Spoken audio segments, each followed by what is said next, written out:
Drama जुड़वा की आने वाली एपिसोड बहुत से राज खोलने वाली है। बहुत सारे लोगों की असलियत आने वाली है सामने सबके।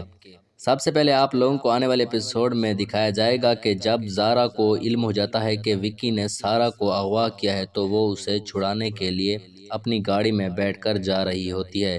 तो उसी वक्त उसके बाप यानी कि सारा के वालिद की उसे कॉल आ जाती है, जिसमें वो ज़ारा को उसकी माँ की असलियत के बारे में बता देते हैं। कहते हैं कि तुम्हारी माँ भी यानी कि कासिम को मारकर वहाँ से चली गई थी और यही चाहा कि मैं भी मर जाऊँ, लेकिन मैं नहीं मरा और मैं अभी ज़िंदा हूँ। ये सुनकर ज़ारा हैरान हो जाती है कि कासिम उसका भाई है, लेकिन उसकी वालदा जो है ना ऐसा क्यों करेगी, यानी कि अपने ही बेटे को क्यों मारेगी और वहाँ से क्यों भाग कर आई है। लेकिन अब मेन मकसद यहाँ पर सोचने वाला ये है कि कासिम तो अभी मरा नहीं है, वो अभी ज़िंदा है। मसला यानी कि यहाँ पर ये हो सकता है कि सबको है ना यहाँ पर मिस अंडरस्टैंडिंग होगी, जिसकी वजह से वो एक दूसरे को यानी कि इल्ज़ाम और मुजरिम बना रहे होते हैं। हर कोई यहाँ पर एक दूसरे को मुजरिम ठहरा रहा है, तो नाना जान भला कैसे पीछे रह सकते हैं।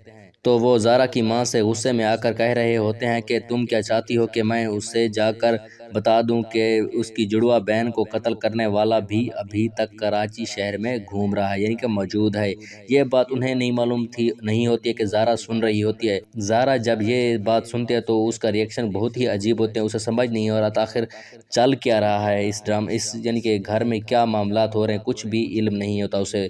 इसके बाद दिखाया जाता है कि ज़ारा जो है ना सारा को छुड़ाने के लिए पहुंच जाती है, लेकिन उससे पहले लकी जो है ना उससे कह रहा होता है कि अब कैसा लग रहा है बेबस फील करके। तो जो है ना सारा वहाँ वहाँ पर कहेगी कि मैं वो नहीं हूँ, यानी कि मैं उसकी बहन हूँ ज़ारा की। तो विक्की यहाँ पर उस पर एतबार नहीं करेगा कि ज़ारा और सारा वाला कोई सीन भी है। तो पीछे से जो है ना ज़ारा आ जाती है और वो उससे कहती है ये बिल्कुल ठीक कह रही है, मैं इसकी बहन हूँ। ये सब देखकर विक्की भी हैरान हो जाता है। तो आप लोगों को क्या लगता है कि इस ड्रामे में क्या चल रहा है? कोई मतलब किसी को कुछ स्टोरी का समझ आ रही है या नहीं, तो कमेंट में ज़रूर बताइएगा। और अगर आप हमारे चैनल पर नए हैं तो चैनल को भी ज़रूर सब्सक्राइब कीजिएगा।